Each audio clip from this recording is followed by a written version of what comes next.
Hey folks, Steve here with a monitor side chat video for the end of November 2021. This hopefully won't be a very long one. I don't plan for it being very long. I've got a lot of stuff sort of lined up for the next day. So if you are in the United States celebrating Thanksgiving, happy Thanksgiving. It's been a good week. I'd say for the most part, very thankful for a great many things this year. um, Health, family, uh, work, all going, uh, you know, mostly well. So it's all good. Um, and so I had done a monitor side chat video towards the beginning of this month, sort of making up for October. This one's just wrapping up November, and I guess I'll hit the usual topics that we hit. Um, with some of the GMT newsletter stuff, but I do want to say very quickly that today's the 26th of November. Tomorrow, November 27th, I am planning on doing a World in Flames live stream for a couple hours. I did my first stream last week. I wasn't sure if I was going to be able to stream again so soon, but it's those surprise streams. I can do it, so I try to schedule it at least a day ahead of time to try to give folks that awareness that it's coming, and folks can tune in and watch and enjoy and all that good stuff. But um, last week's stream, I didn't do a whole lot. What we ended up doing is we reviewed the example setup for one of the beginner scenarios for World in Flames that comes with Collector's Edition, and we sort of analyzed the Vassal module setup that's available there as an example of here's how you set up the scenario, here's how the primary game designer Harry sets things up, and we sort of evaluated that and started talking about what would come next in future streams. So tomorrow we are going to do another stream. What I'm going to do probably is run through what optional rules I like to use and what ones I'll be using for future streams related to World in Flames. And then we're going to do our own setup for a beginner scenario for World in Flames, just to kind of walk through some things and maybe even get to playing. And if we don't get to playing tomorrow, future streams will be dedicated to that piece of the puzzle. Now, I had done a playthrough series of World in Flames a while ago. I ended up stopping, I think, in 1941, where I was playing just the classic game, so no expansions, really straightforward for the most part. But I was doing that in a physical game. Vassal has a lot of advantages to it in terms of being able to stop and go again, stop playing, come back whenever. And so I think it makes a lot more sense to be doing World in Flames stuff, at least for now, on Vassal in a stream format so that we get some interaction with folks and we can cover those topics, and I don't have to worry about, like, as long as I'm doing World in Flames, I literally can't play anything else in my game room, and I have to leave that up for long periods of time. Vassal just helps a lot with that. So we'll see how it goes. The first stream that we had last week actually went really well. I think we had, I think we were I think at max we were something like 15 or more people concurrently watching at once, which for a short notice stream I think is really good. Like, to me, I was surprised that we had a dozen people or more on and viewing. I think it hovered a lot around like 10 people at any given time. Some folks dropped and they came back and different things happened. I think, as far as I can tell, with the numbers that YouTube was giving me. So um, yeah, to me, it was a very successful stream for what it was, and I will say I get a tremendous amount of satisfaction being able to directly interact with people um, when doing the stream. Because it's one thing, like, for me to record a video like this, upload it, and then sort of talk to things after the fact when folks put in comments or whatever. It is a lot more fun, like during the live stream, where somebody could pop in, say, hey, here's a question, here's something about this or that or whatever, um, and me being able to respond in relative real time and say, oh yeah, here's this bit about that, and it may mean like what I'm intending to talk to during the stream gets delayed a little bit, but I really like the immediate interaction with folks. Much prefer that than just the comments, though I always appreciate the comments. There is one thing that I'm going to mention here. I'll probably also mention in tomorrow's stream. Um, Nathan from Wise Guy History was viewing the stream, which was really awesome because I've watched a lot of his videos and I know he's watched some of mine, and seems like a good guy, and he was commenting there. And then I think after the fact, if you're watching this, I don't know what happened. It looks like I got a notification that you left a comment about the World in Flames PC game being on sale, but it doesn't show up in the comment section when I go to look at the comment section. And I suspect that YouTube, for some reason or another, maybe auto-deleted your comment. I don't know. I don't see it, and I don't see it in an approval queue. I have a notification that you commented, but I can't see it anymore. I don't know where it went, or maybe you deleted it. I don't know. So I just want to communicate I did not delete it. I would not do that, so I don't know what went on there. But again, I'll mention this on the stream tomorrow, just to make sure no one's confused by that. I'm not sure what's going on there. So anyway, yeah, stream was good. We're going to stream again tomorrow. If you can make it, it's going to be 1:30 Pacific time in the afternoon. If you're on East Coast time of the United States, that'll be 4:30. If you're in any number of other time zones across the world, you'll have to figure out, when that will be. I know folks can't always make it, even if they want to. Totally understand. Always fun. We'll keep the recording up to watch after the fact, so if you miss the stream, you'll have an opportunity to watch that as well. And we'll just keep, working on that cadence as we can. Basically, I'll look to stream on weekends when I can. I can't guarantee I always will, and that's also because weekends is when I actually go play my in-person World in Flames games. So if I'm playing, WIF that day, I'm probably not going to stream. If I'm not playing WIF that day, I can maybe stream for a little bit, or if I've got other family stuff going on, that's just the kind of mode that we're in. But anyway, let's switch gears a little bit and take a look at the latest GMT monthly update. So this came out on the 22nd, so I'm a few days behind on this one, but we'll take a quick peek through and see kind of what's going on. From GMT, they're really the only publisher that I'm bringing up today because that I don't see a lot of other major updates from anybody. It is around the holidays in the U.S., so can't guarantee that there's a lot of new stuff being cooked up. GMT standard intro stuff. What's interesting, they've got some merchandise available.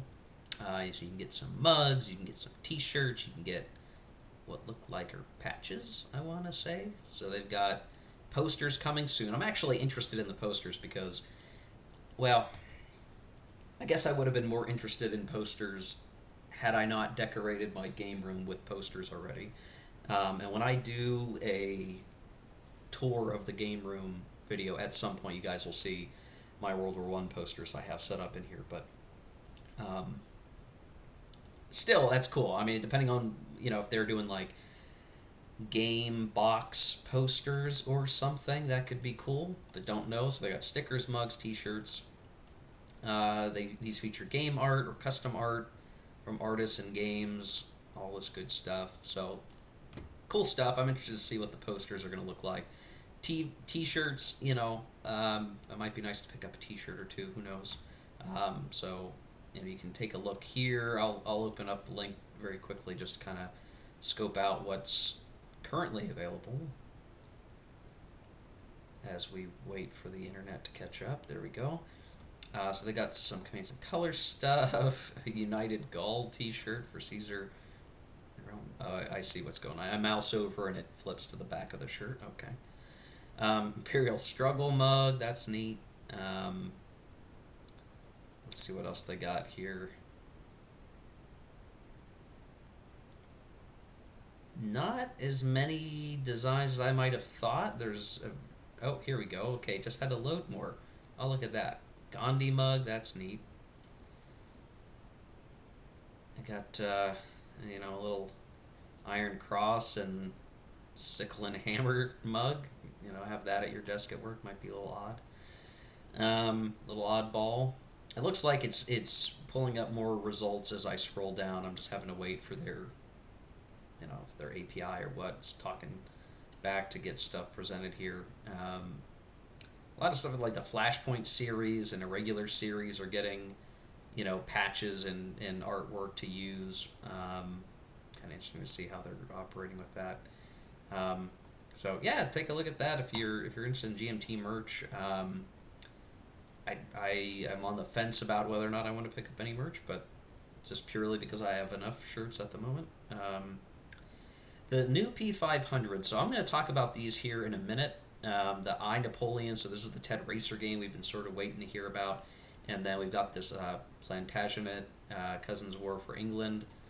And we'll take a closer look at those in a few minutes. I don't want to jump right into that. I do want to take a look at the Conquest and Consequence back artwork for the box. So this is going to be the next game. I suspect this will be the next game that I do an unboxing video for because I am expecting it soon. It is coming.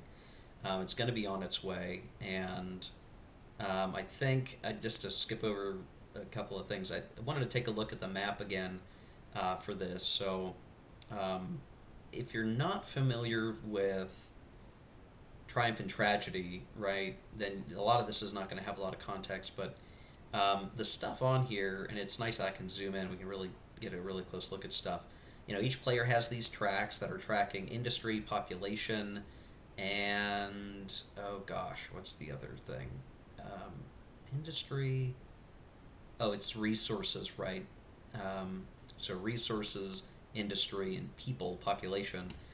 And that's how you determine victory, and whether or not the nuclear option is a victory condition in this one, I guess I haven't verified. But this is going to be, I do think this will be interesting, and the only bummer that seems to be the case now is that they are waiting to do a combined game rules until sometime after release. So when you get Conquest and Consequence, you're not going to be able to turn around immediately and combine this with Triumph and Tragedy and play it together all as one big game. That set of rules or whatever will be published later, probably in a digital format, so that you can try to combine them. Whether or not, maybe you play it and you don't want to, right? You might not want to.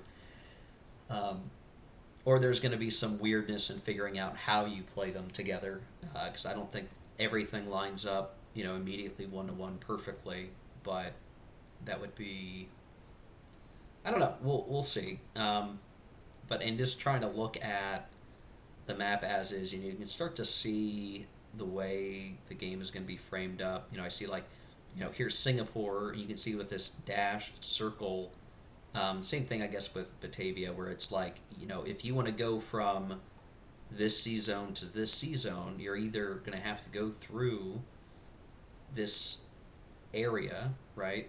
If you're, say, wanting to do a naval move, you've got to go through these sort of barrier areas, defensive, ports of force projection, or else you have to go sort of around, and that could be less efficient, right? So you can't go from the Gulf of Siam easily to, eventually over maybe to the Bay of Bengal without maybe controlling Singapore, and with Singapore being sort of Gibraltar of Southeast Asia, that could be a very important place, right, as it should be.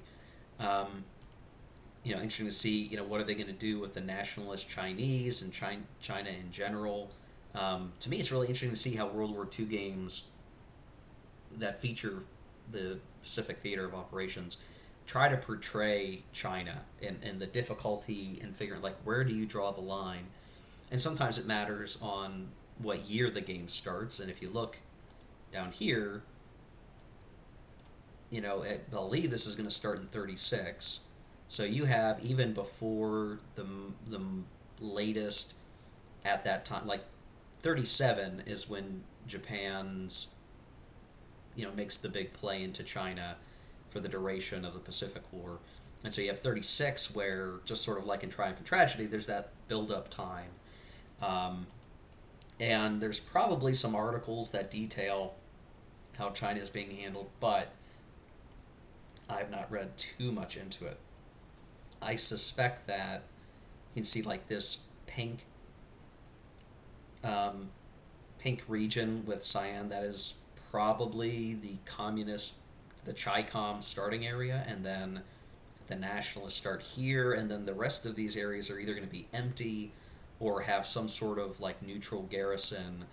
And while the Chinese Civil War is underway, when they're not fighting Japan together, they're probably fighting over these territories in some form or another, with the Chinese communists being controlled by the Soviets, of course. Uh, what's interesting is you can see like there's this dividing line where you still have Western Siberia, you still have Kazakhstan, Turkmenistan, Afghanistan, western parts of India, but I suspect that they're out of play or something, or what's the significance of this dividing line, if anything, because then otherwise you still have New Delhi, Dhaka, Calcutta, Orissa, Ceylon, and included in the game. So just kind of interesting to see like how is all this going to work together, and play well, but Chinese aspect will be interesting. It's like you compare that to Cataclysm, where there are Chinese communist armies, there are Chinese nationalist armies, and the different powers can support either side in that game. In World in Flames, it's there are Chinese, and they're the communist Chinese, and then there's the nationalist Chinese that all are being built out of the force pool, but you have to kind of logically separate them, which is a little weird, and you have to kind of watch out for what cities are controlled by which faction. So it's always an interesting thing, like how are folks trying to portray China? And it might be this is a really good way to do it. I don't know. We'll see in the real scheme of things. So yeah, I don't know. I'm looking forward to this one. The only problem is going to be that this is not going to be a very solitaire friendly game, right? It's 3 players, each trying to achieve something. The game is a block game, which means hidden movement or hidden units on the back side of, you don't see everything on each side of the block. You kind of, if you try to play solitaire, which you can try, like there's no secrecy there, right? You're gonna, what everybody has, where in an actual opposed block game, that obfuscation of units is really rather important. So, what I think is a bummer is I'm probably not going to like it. We'll take a look at the GMT schedule, but I think that this is going to arrive too late to try to get slotted into a convention that I'll be attending in February, is my guess. I probably won't get it in time, or if I do, it will come too late to have been really read up on the rules to play this at a convention, which I suspect is going to be really the only place that I'm going to be able to play this. Because getting 3 people together is difficult, especially nowadays with just family and work and everything else. So at a convention, this is going to be more likely to be played, which means I may not actually get to play it for quite a long time, which is kind of a bummer. But there you go. GMT's making a note of some out-of-stock reprints. They're dealing with all the stuff being slotted in, so talking about series games and wanting to make sure that games that are of popular series are able to be reprinted along with new expansions. So that's always good. I think the nice thing about GMT in general is that the P500 system allows things to be in some perpetual state of being reprinted if they're popular enough. You never really have to worry too hard about a particular game being out of print, at least for a lot of the recent stuff that's been published, unless it didn't sell very well in the first round. And I've got some worries about the game Cataclysm, because that game is in dire need of the rules being reformatted in a new PDF, and I've heard that they're working on that, and that would go in the next printing, but the next printing is still like 400 orders shy of hitting 500, so that's a whole thing we could get into. Mark Herman, this is related to the stuff I'm looking forward to. Mark Herman did an unboxing video for Pacific War, so you can go check that out. Mark Herman has a YouTube channel. I would suggest subscribing just so you see what he's up to.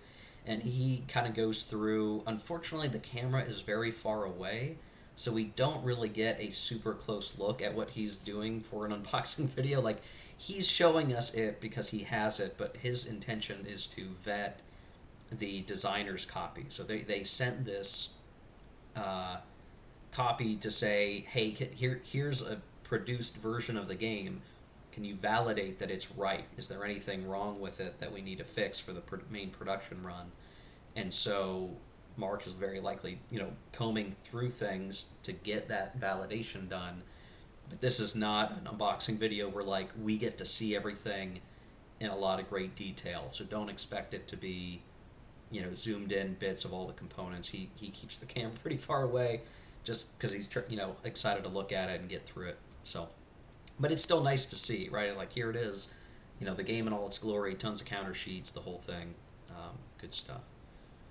A few other notes in here. I won't go over everything. It looks like they had the similar preview copy of Conquest and Consequence, Con and Con. So playbook, rulebook, you can kind of see stuff, right? Like, it's, if you already have Triumph and Tragedy, you have a pretty good idea what you're getting yourself into. There's going to be some cards, there's going to be the blocks, stickers, and some counters, all looking spiffy there. Looks like they've got and this is related to some of the stuff I'm going to talk about here shortly. More of the levying campaign stuff, where you can kind of see some stuff in action from a vassal perspective.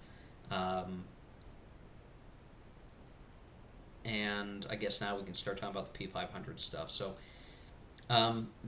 so this was kind of an interesting announcement. So, the last couple of times they've done these newsletters, they've hinted at the Tet Racer Solitaire Napoleonics game. And here it is. It is I, Napoleon, solitaire historical role-playing card game, in which you step into the boots of Captain Buonaparte, as he still was, Buonaparte, in the year 1793.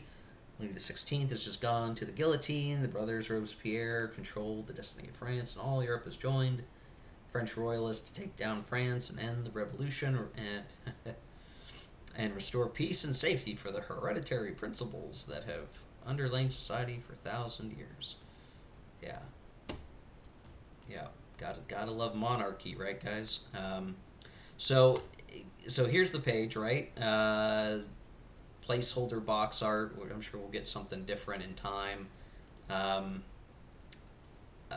I have not pre-ordered yet, but I probably will. So regular price at $70, P500 at $50, which 50 is pretty good. It's already well on its way, though it's not there yet. But this was, we're 4 days in. So you can see some of the cards that they have as an example here. So it's like ongoing effect.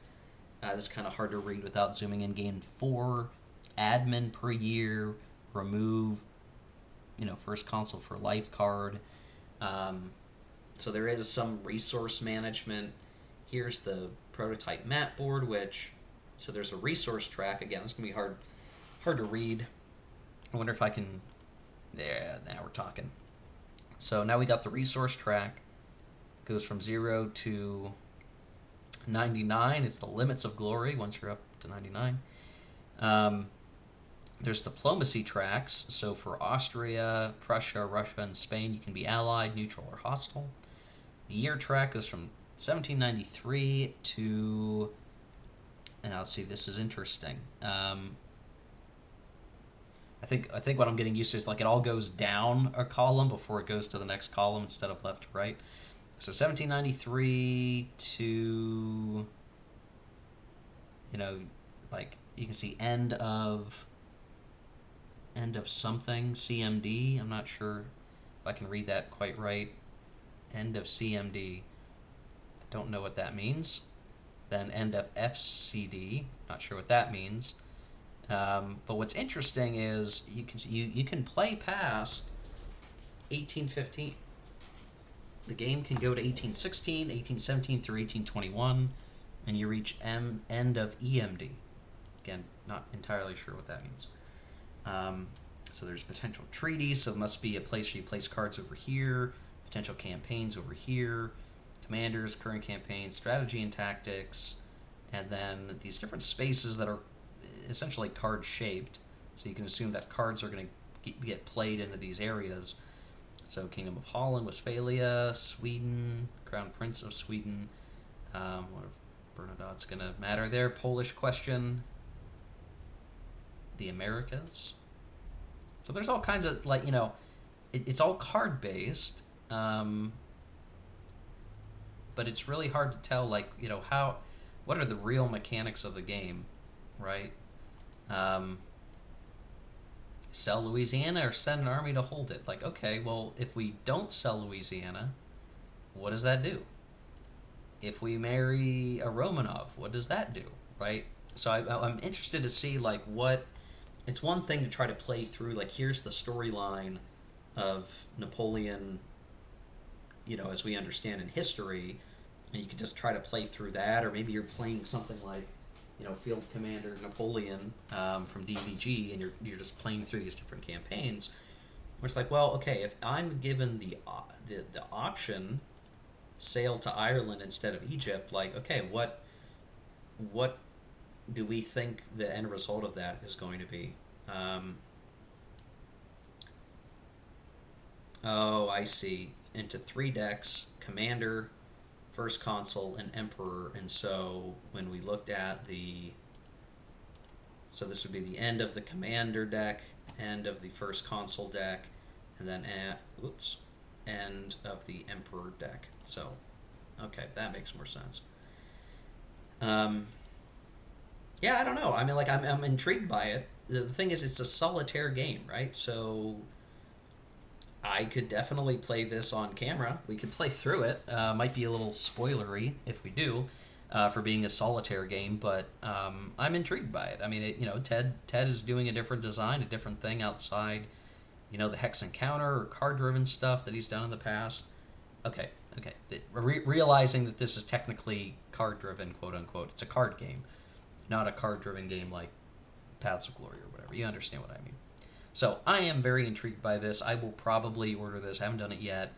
But I do think that this will be an interesting one. I mean, I like Napoleonic, so I'm kind of drawn to that anyway, but it does seem like an interesting game. There are other solitaire games like in this vein, like Mr. President, where I'm not as interested, but this one I think will be pretty cool.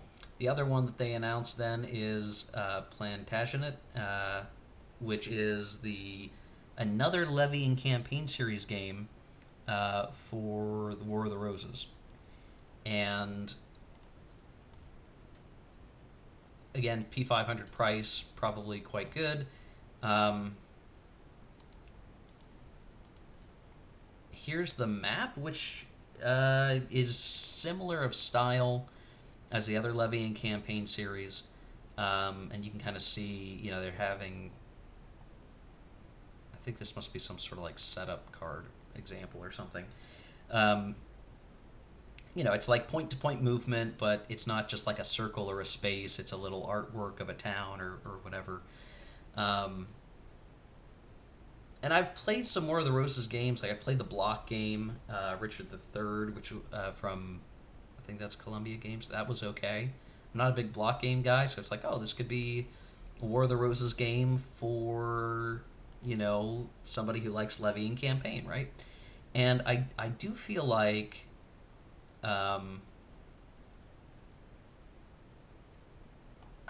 okay, so I guess this helps illustrate my point. Volko Runke comes out with a game system, it does well, and then it gets a lot of iterations on it, right? He did the coin system, which now has been a bit prolific, and then there's a bunch of other stuff out there, right, that Volko's done. But those are like, hey, he created the coin system, that's got a lot of publicity, and folks know about the coin system, and they play those games, and for me, I'm kind of getting a little worn on coin, but, the games that are in the series are quite good.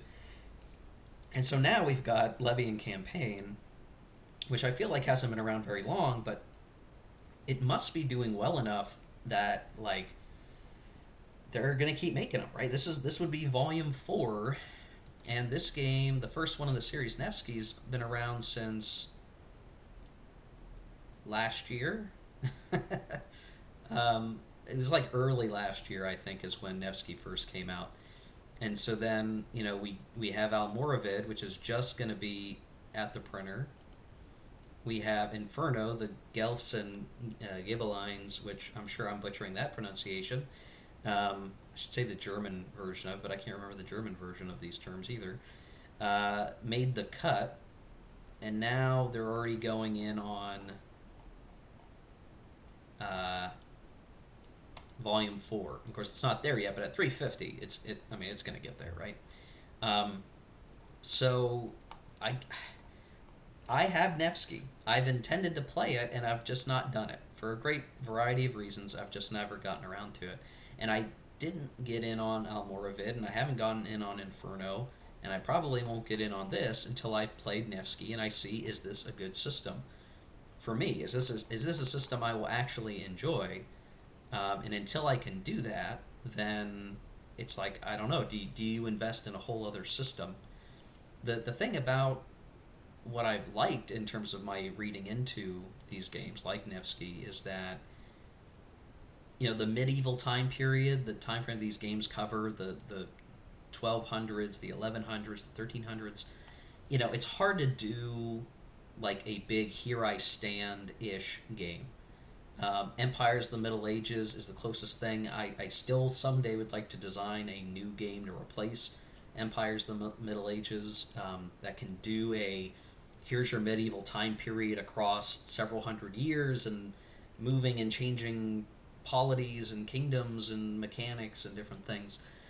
Probably overcomplicated, overly complex, and overwrought. But this series, Levying Campaign, provides an operational level, to a specific scoped conflict, that operational game that lets you do, some basic political rule stuff, raising armies, actually doing it the way armies were handled back then, which, you're raising up troops for a certain period of time. There are costs involved with that. There's these feudal relationships that are involved in that. And so it's definitely like it fits a niche that I don't think has been well handled by the hobby in the past, besides, okay, here's a battle game where you're playing out a significant, battle from the timeline or whatever, or that period of time, I should say. But it's like, okay, you've got, Eastern Europe, Northeastern Europe with the Teutons and the Rus.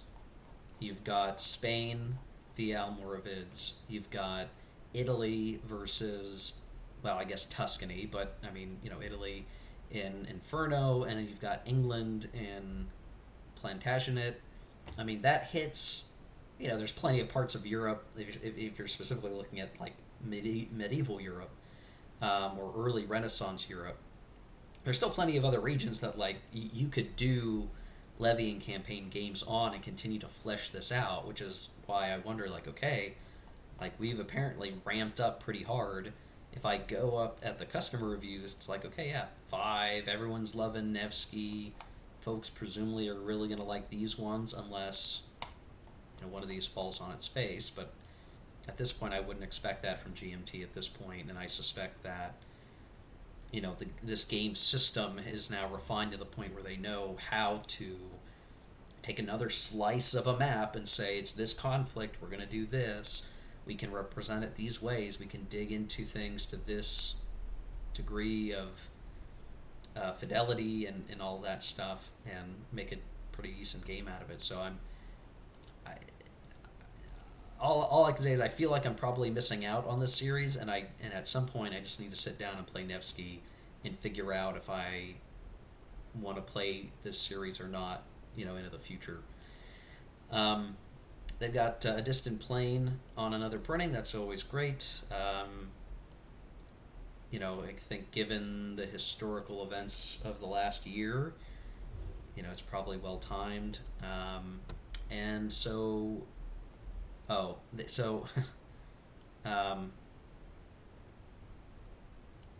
this is the first P500 removal in a while, or maybe it's the first real one that they've had. It's clear from the long drought and P500 orders for roads to Leningrad second printing that there isn't much demand for this game from our customers, so we have let Vance know we are immediately removing it from our P500 list. We now have no plans to reprint this game. We're happy to work with Vance and other companies to help him find a good fit to get the game reprinted with another publisher. And to be honest, I'm not very familiar with this game. Roads to Leningrad. Whoops, I must have spelled it wrong. Roads to Leningrad. Second printing, which means there must be a first printing. There it is. I spelled it wrong somewhere. Um,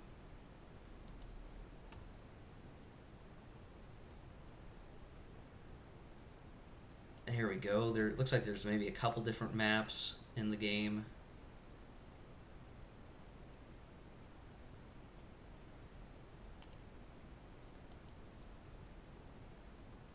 Yeah, hard to say. I mean, this wasn't a game that I was interested in, so I didn't pre-order it either. So, if you were looking forward to this, bummer to hear. It's always a shame to see something removed from P500. I don't think it's happened very much at all, but there it is. Um, and on that note, new P500s on the horizon. So the tips to come: a new tactical air game from a favorite designer. I'm not exactly sure what that could be. New coin content related to Fire in the Lake. So I have to imagine we say new coin content related to the Fire in the Lake. Fire in the Lake's already getting an expansion. It's gotten a revised bot card deck. So at this point, the only thing that makes sense to me is either a prequel or a sequel. And I don't think a sequel really makes any sort of sense. So besides the expansion that the game's already getting, so I have to assume this is some sort of prequel, and is related to when the region was like considered French Indochina, um, when France kind of had Vietnam, as a colony or whatever or whatever term we want to use for that relationship. Knowing that there was resistance to French dominion there and the whole thing. So to me, it seems like a prequel, and I would be interested in getting, because Fire and Lake is still my favorite coin game. I think it's definitely, going to be worthwhile to pick up whatever comes out for it. I mean, I'll keep. I do think it is the best coin game. I think it's the best one that feels like it is there's a kinetic aspect to the war, to the conflict you're portraying, but there is still the counterinsurgent part of it, and it just comes together really well. So, looking forward to that, whatever this truly is. And then, here we go again, a smaller, faster playing game in the Levy and Campaign series.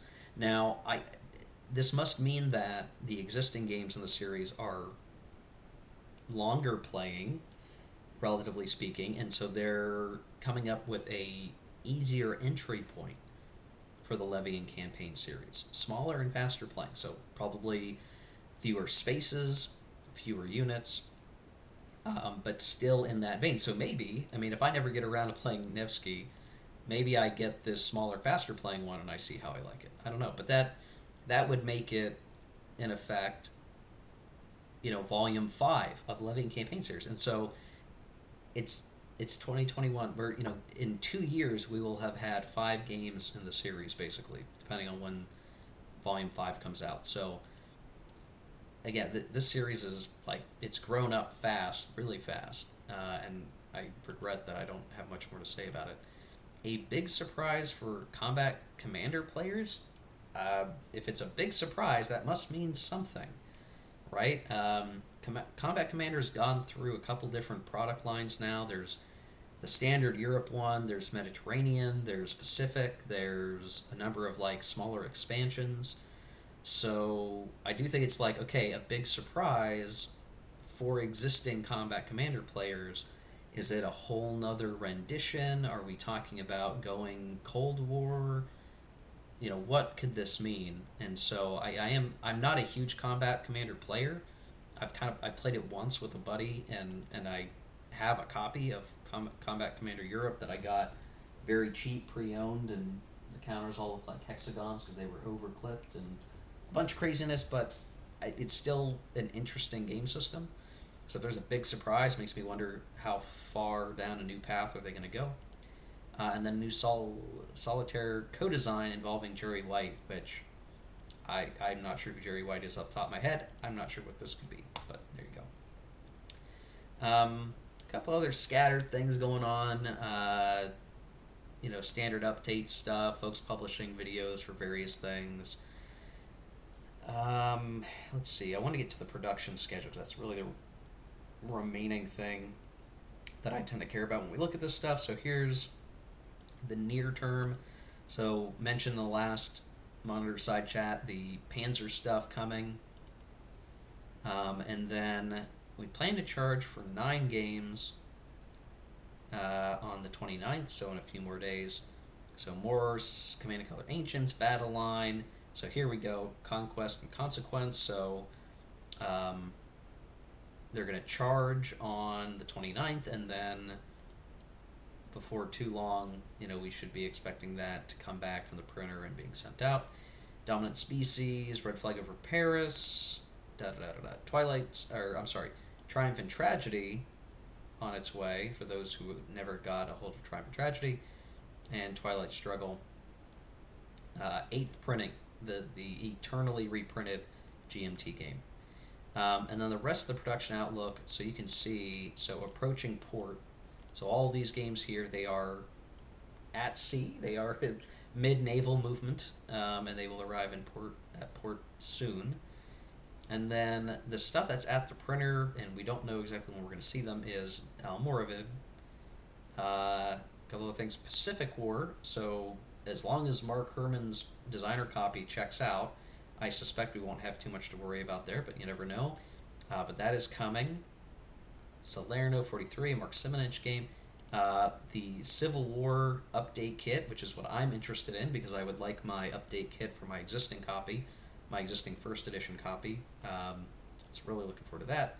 And then Vietnam reprint, the GMT edition, which, that's just another one that, I think the reality is we're going to have a hard time playing this solitaire. The game is really not meant to be played solitaire. So this might be a really hard one for me to do any sort of coverage on the channel, ultimately, at least until maybe I can play it at a convention at some point or get somebody over to play it. I'm not sure. The CDG Solar System materials will be going to the printer soon. Probably may already be at the printer based on the timing of this video. A couple other things cooking. That expansion of Fire in the Lake is getting finalized. The Great Battles of Julius Caesar collection of Great Battles of History is getting put together. A few other scattered things and updates. And the rest of the stuff, it's like, once you start saying it's in the art department, if it's not in final art, it means, who knows when it's going to be ready. So the Next War supplement, Musket and Pike dual pack, I'm looking forward to that. A couple other scattered things out there. All kind of far away yet, and we don't know exactly when we're going to see some more of this stuff. There's the Charioteer box cover, 18 India. I don't play railroad games, so I can't comment on that very much. A few other bits and previews. Here's what that CDG Solo, you could print this out, right? Like you could just draw this on a piece of paper, but there's a couple other things that are to come in the CDG Solo system as printed material that'll just be nicer than trying to print from home.